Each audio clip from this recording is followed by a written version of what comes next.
الفترة الأخيرة أنا كنت مهووس بموضوع الذكاء الاصطناعي، وإزاي إن إحنا نشوف إزاي نستغل الذكاء الاصطناعي ده عشان نكسب منه فلوس أونلاين. فأثناء بحثي كتير عن إيه الحاجات اللي إحنا ممكن نستعملها عشان نكسب بيها فلوس أونلاين، اتكعبلت في أمازون. وطبعًا أحد الحاجات الحلوة في أمازون إن أنت بتحط الحاجة فيه وتسيبها تتباع لوحدها وأنت نايم، خصوصًا لو أنت بتبيع حاجة ديجيتال أو حاجة منتج انفورميشن مش منتج ملموس، عشان ما يبقاش عندك فيه كوست أو ما يبقاش فيه تكلفة أنت المفروض تدفعها. فبالتالي لما أنت هتبيع حاجة ديجيتال أو حاجة رقمية على أمازون هتبقى كل الفلوس اللي داخله لك عبارة عن ربح صافي. فلما جيت اشوف ايه نماذج الحاجات اللي احنا ممكن نعملها باستخدام شات جي بي تي او الذكاء الاصطناعي، اتكعبلت في حاجه زي كتب الاطفال. فلو جينا نبص للنموذج ده مثلا هنلاقي ان الراجل ده بناء على الريفيوز اللي موجوده بس بايع بحوالي 13000 دولار. ده الريفيوز بس، يعني ممكن يكون محقق ضعفهم بس الناس ما سابتش ريفيوز. لو جينا نشوف الكتاب ده هنلاقي محقق حوالي 18000 دولار مبيعات. ولو جينا نشوف الكتاب ده هنلاقي محقق فوق ال 22000 دولار مبيعات. قيس على كده كتير. ولو جينا نشوف الكتاب كله عباره عن ايه، هنلاقي الكتاب كله عباره عن شويه رسومات، صوره وعليها نص او تكست. تقول لي طب اسلام انا هجيب منين النص والتكست وفكره الكتاب وهعمل منين الصور؟ ده موضوع كبير قوي. هقول لك هنعمل كده ازاي بالتفصيل في الفيديو ده، فخليك مكمل الفيديو معايا للاخر.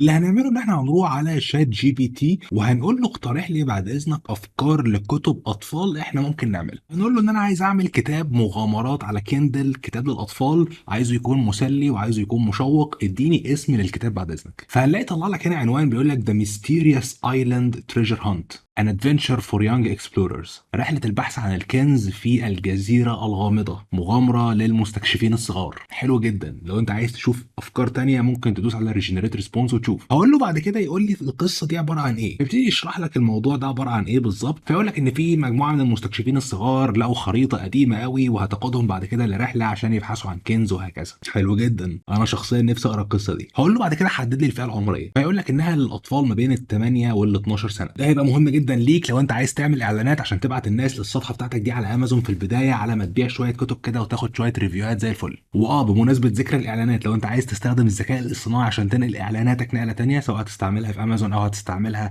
لو انت بتعمل شغل خاص بيك او عشان تعمل بيزنس اونلاين خاص بيك او تطلعه وتنقله نقله مختلفه، ففي ايفنت ان شاء الله عباره عن يومين، هيكون ايفنت لايف معايا، هيكون مخصص للذكاء الاصطناعي والاعلانات. هسيب لك اللينك بتاعه تحت في الديسكربشن لو انت عايز فعلا تنقل اعلاناتك نقله تانية باستخدام الذكاء الاصطناعي. الاماكن هتكون محدوده لان هو لايف، فاحجز مكانك من دلوقتي. وخلينا نكمل الفيديو تاني. بيقول لك ان الاطفال دول وهم بيدوروا على الكنز هيبتدوا يتكعبلوا في مخلوقات غريبه، وناس تانية برضه بتدور على الكنز وهم في صراع مع الوقت والزمن والناس اللي بيدوروا التانيين على الكنز دول، وبيتعلموا قيم حلوه جدا في الرحله دي زي الصداقه والتيم ورك او العمل الجماعي والاصرار. حلوه جدا. الخطوه اللي بعد كده ان احنا عايزينه يكتب لنا الفصول والكلام اللي هيكون على كل صفحه. فقلت له بعد اذنك اعمل لي بقى الاوتلاين والفريم ورك او شكل القصه بتاعي، وكل صفحه هيكون عليها التكست عامل ازاي بحيث اقدر اعمل له كوبي وبيست. فما قايل لك الشابتر الاولاني الخريطه، وقام قايل لك الصفحه الاولانيه المقدمه، وقال لك التكست المفروض اللي هيتحط على الصفحه الاولانيه، التكست اللي على الصفحه الثانيه لحد الاخر خالص. بس في مشكله ان التكست ده طويل شويه، فانا عايزه يصغره شويه عشان ما يبقاش برضو الموضوع مكلكع على الاطفال، وفي نفس الوقت عشان اقدر ان انا استعمله بعد كده لما اجي اعمل ديزايناتي. فقلت له بعد اذنك اضغط لي التكست ده في جمله واحده من غير ما اثر على المعنى. فما قايل لك الخريطه مقدمه، ايما وجاك لقوا خريطه قديمه وفيها علامه اكس، بعد كده بيبصوا على الخريطه، بعد كده سيتنج سيل البحار، لحد في الاخر خالص لما لقوا الكنز ويروحوا البيت. الخطوه اللي بعد كده ان انا هخليه يعمل لي القصه بتاعتي بالتفصيل، يشرحها لي على شكل برضه حاجه فيها قافيه عشان تعجب الاطفال. فقلت له اسم الشابتر، خدت اسم الشابتر كوبي وبيست وحطيت ريذم ستوري، يعني حاجه فيها قافيه. فيقول لك ان ايما and Jack found a map one day in the attic it did lay marked with an X held a clue to a far off island so new. طبعا هي زي ما انتم شايفين، انتوا ممكن يكون في قافيه باينه في الانجليزي، طبعا لو ترجمتها للعربي مش هتلاقوا اي قافيه، بس كده كده احنا بنستهدف ناس اجانب فهم هيلاقوا زي ما انتم شايفين delight side around found heart start كده. يعني هنعيد نفس الكلام ده في كل الشباتر. زي ما انتم شايفين هتلاقوا بقى عندي شابتر 1 شابتر 2 لحد الاخر خالص، قصه كامله اقدر ان انا استعملها بحيث ان الاطفال يشوفوها ويبقوا مبسوطين جدا وهم بيسمعوها. كده انت بقى معاك كتاب كامل يقدر ان هو يحقق لك دخل سلبي بدون ما انت تكون بتعمل اي حاجه خالص، من غير ما انت تكتب حرف صف واحد بنفسك. لو انت لغايه دلوقتي مش شايف ان دي حاجه ممكن تخليك تشق هدومك وتخلي عقلك ده ينفجر، انا مش عارف ايه الصراحه اللي ممكن يخليه دماغك دي تروح مكان تاني. ولو انت شايف ان اللي احنا عملناه لغايه دلوقتي حاجه جامده جدا، فصدقني احنا لسه ما بدأناش اصلا، اللي جاي ده هيفوق توقعاتك. امان عليك كده لو الفيديو عجبك لغايه دلوقتي اعمل لايك وسبسكرايب واعمل شير ليه عشان اكتر عدد من الناس يشوفوا ويقدروا ان هم يستفيدوا منه. وما تخافش، مفيش حد هيقطع عليك ولا هياكل رزقك، الاطفال كتير والافكار كتير والتخصصات اللي انت ممكن تعملها كتير. الناس اللي شافت سبيس تون كان في كوكب اكشن وكوكب مغامرات وكوكب زمردة.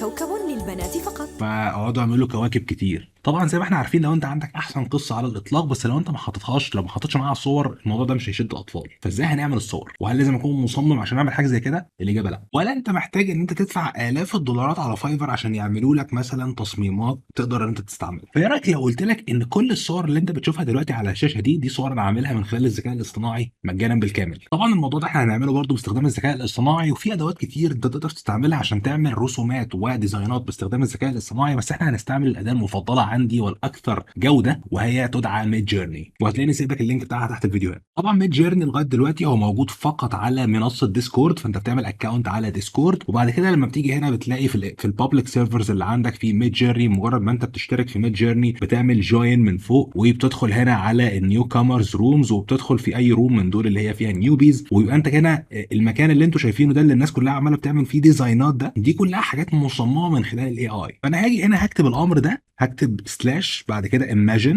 وهقول له الحاجه اللي انا عايزه يعملها imagine او يتخيلها. هنرجع لشات جي بي تي وهناخد النصوص الصغيره لو تفتكروا اللي احنا قلنا له بعد اذنك اختصرها لنا. فهنقول له مثلا ايما اند جاك فاوند ماب اللي هي فيها ماركت اكس. زي ما انتم شايفين اما طلع لي هنا 4 صور، ايه رايكم فيهم؟ طبعا انت ممكن تاخد الصوره اللي تعجبك، لو في حاجه مش عاجباك ممكن تدوس على الزرار ده عشان يعمل ريفريش ويطلع لك 4 صور جديده. الحاجات اللي فوق دي بتعمل سكيل، اليو ده بيعمل لك بيكبر لك الصوره، بيعمل لك ابر سكيل للحاجه اللي انت عايزها بالتدريج كده، هي 1 2 3 4. فطبعا لو انت عايز تكبر دي هتدوس يو 1، لو انت عايز تكبر دي هتدوس يو 4. وفي دي بتعمل فاريشن، يعني بتعمل اختلاف، لو انت عايز تغير رقم 1 تغير 2 تغير 3 تغير 4، وبيطلع لك الصور الجديده تحت زي ما انتم شايفين هنا. طبعا بيبتدي يشتغل على الموضوع شويه. لو انت حاسس ان الصور شكلها حقيقي شويه وانت عايز تحولها لإلستريشن او ستوري بوك او قصه، ممكن تكتب إلستريشن ستوري بوك الحاجه اللي انت عايزها بالظبط ودوس انتر. وطبعا ايه رايكم في حاجه زي كده؟ جامده جدا. انا هنا عجباني رقم 2 دي، فهدوس على يو 2 هنا عشان اكبر الصوره دي كده. هو هيكبر اول صوره معانا، فطبعا احنا هناخد اول صوره دي ويدوس عليها، وبعد كده كليك يمين وممكن تلاقي سيف ايمج از. وطبعا انا ممكن اوبن ايمج ان نيو تاب، انا هفتحها في صفحه ثانيه كده. احنا بقى معانا اول صوره خالص. بعد كده انا عايز اخد الصفحه اللي بعدها، اللي هو بقى ان الاطفال وهم بيبصوا على الخريطه عشان يطلعوا الرموز ويحلوا اللغز. فهاخد ده برضو وهروح على ميد جيرني. بس طبعا احنا لو عملنا كوبي وبيست على طول هو ممكن ما يطلعليش نفس الشكل ده. فاللي هنعمله هنا ان احنا قبل السطر اللي احنا نسخناه ده هناخد اللينك بتاع الصوره دي، هندوس كليك يمين وبعد كده هناخد كوبي ايمج ادرس اللي هو عشان يطلع لي لينك الصوره، وهاخد اللينك ده هحطه قبل الامر اللي انا عملته ده، يبقى لينك الصوره وبعد كده السطر اللي انت نسخته من شات جي بي تي ودوس انتر. طبعا هو طلع لي شكلهم حقيقي شويه برضه، فقمنا عايدين الامر تاني وحطينا الستريشن وستوري بوك، فهتلاقي عمال بيطلع لك مجموعه من الصور. طبعا زي ما انتم شايفين انا عملت كده مع كل سطر فيه او كل صفحه فيه القصه زي ما انا قلت لكم، بس انا طبعا مش هقعد اعمل كده واحده واحده معاكم عشان الفيديو ما يطولش جدا معانا، بس انتوا فهمتوا الفكره كلها. الخطوه اللي بعد كده ان احنا هنروح على كانفا. كانفا طبعا من احد اشهر المواقع اللي انت بتصمم عليها مجانا بالكامل. هنكتب هنا ستوري بوك وهنعمل بلانك ستوري بوك، وهناخد الصور اللي احنا عملناها كوبي بيست نحطها هنا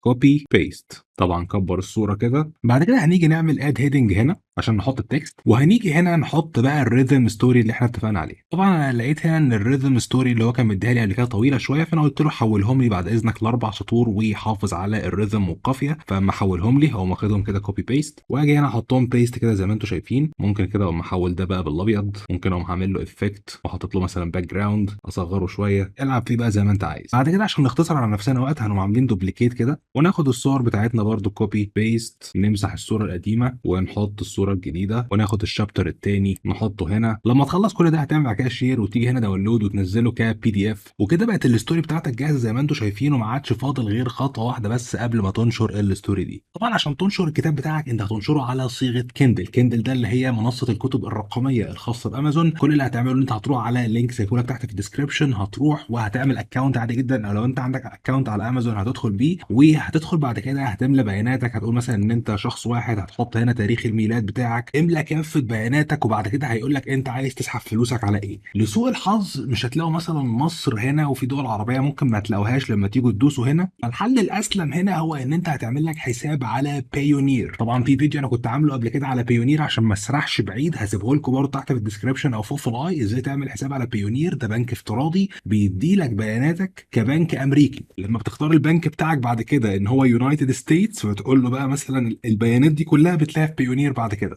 مجرد ما تدخل على بايونير بتلاقي حاجه اسمها جلوبال بيمنت سيرفيس، وبتلاقي بقى فيها اسم البنك بتاعك، الراوتنج والاكونت نمبر والاكونت تايب وكل حاجه، الحاجات اللي انت بتملاها في المكان ده زي ما انتم شايفين. بعد كده بتملى بيانات الضرائب بتاعتك عشان ما يخصمش 30% من فلوسك. هتقول له ان انت شخص، هتقول له ان انت مش ساكن في الولايات المتحده، هتقول له نو ان انت مفيش حد وسيط عندك، هتقول له اسمك بالكامل، وهتقول له البلد اللي انت فيها. طبعا لو انت عندك ملف ضريبي تقدر تحط رقم الضريبي بتاعك هنا، لو انت ما عندكش رقم ضريبي شيل علامه الصح اللي هنا، وهتقول له ان البلد اللي انت فيها ما بتديش ملف ضريبي، وتدوس كونتينيو. بعد كده هتوقع الوثيقه دي وتدوس سيف اند بريفيو. ولا بعد كده بتروح على بوك شيلف من فوق هنا اللي هو رف الكتب بتاعك، وبتدوس على كرييت. تقدر بقى من هنا ان انت تعمل يا اما اي بوك، لو انت عايز تعمل هارد كفر كتب مطبوعه امازون تطبعها لك بدون تدخل منك برضه ويبيعوها زي الفل وهتبقى اغلى، فتدوس مثلا على كرييت اي بوك. هتاخد بقى التايتل والسب تايتل اللي كان شات جي بي تي مطلعهم. لو هي مثلا ضمن مجموعه كتب انت ناوي تعملها بعد كده، حط السيريز ديتيلز، حاجه مثلا زي هاري بوتر، الاديشن نمبر مثلا ده الكتاب الاولاني الثاني الثالث، الاوثر اللي هو اسم حضرتك اسلام صلاح والله بقيت كاتب. الديسكربشن هناخد اللي هو وات از ذا ستوري اباوت اللي كان برضه شات جي بي تي مطلعها لنا، وهتقول له ان انت ليك الحق الكامل في الكتاب ده، وهتقول له بعد كده الكي ووردز او الكلمات المفتاحيه اللي انت عايز الناس توصل للكتاب بيها. وهتيجي هنا في شات جي بي تي هتقول له ايه هي الكي ووردز اللي انا ممكن استعملها عشان الناس توصل للكتاب ده. تيجي بعد كده برضه هتلاقي بيقول لك العمر، الحاجات اللي احنا كنا طلبناها من شات جي بي تي كلها. طبعا احنا كنا قايلين له من 8 ل 12، وهتدوس على سيف اند كونتينيو.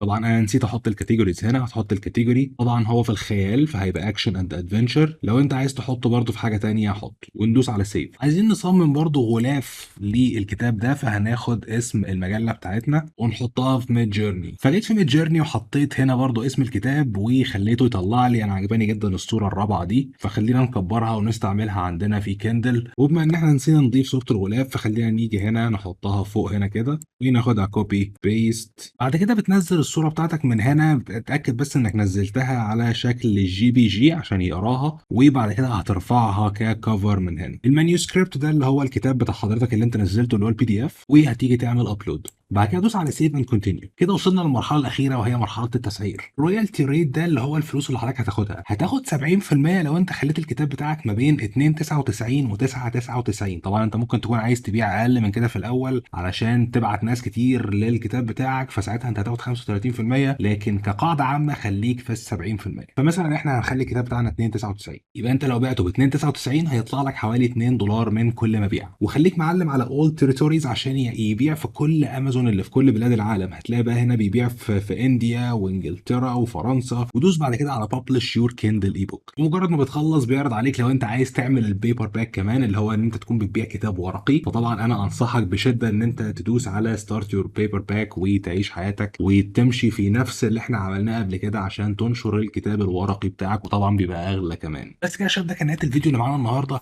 اكتب لي كده ايه اكتر حاجه عجبتك في الفيديو ده، واهم حاجه انك تبدا تطبق، ما تخليش سهوله الموضوع تفكرك ان هو عبيط وان هو ملوش لازمه. انا عملت كتاب بالكامل في الفيديو ده قدامك. فعلا الموضوع خد مني ساعتين، يعني انتوا هتلاقوني بس قاصص شويه في المونتاج عشان ما تبقاش الفيديو ساعتين، لكن هو خد مني ساعتين. هي مسهل، يمكن ابقى امازون بيست سيلر بعد كده. لو الفيديو عجبكم ما تنسوش اللايك والسبسكرايب، وبفكرك تاني باذن الله بالايفنت الجاي الخاص بدمج الذكاء الاصطناعي بالاعلانات المموله عشان تطلع باكبر استفاده ممكنه وباكبر نتائج من اعلاناتك المموله. هتلاقي اللينك بتاعه تحت في الديسكربشن. احجز مكانك عشان الاعداد محدوده وتكملي بسرعه. شكرا ليكم واشوفكم الفيديو اللي جاي.